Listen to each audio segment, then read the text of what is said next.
How to show the Scott game activity on mobile. Hi everyone, welcome to the channel. This is Rose, and without further ado, let's dive right into the video. To start, open the Scott application or your internet browser.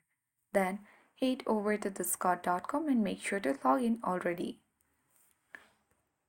Now tap on profile icon at bottom right corner of the screen.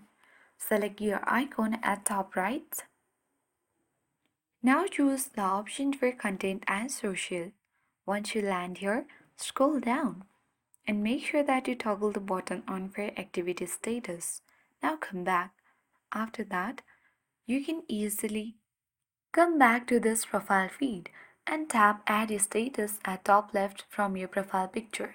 And here you can easily set a custom status and complete with your own emoji. You can also change your status from online to invisible depending on your preference. And after that, choose the status duration as well. After that, tap save at top right corner of your screen. And then this is how you can easily show the Scott game activity on mobile.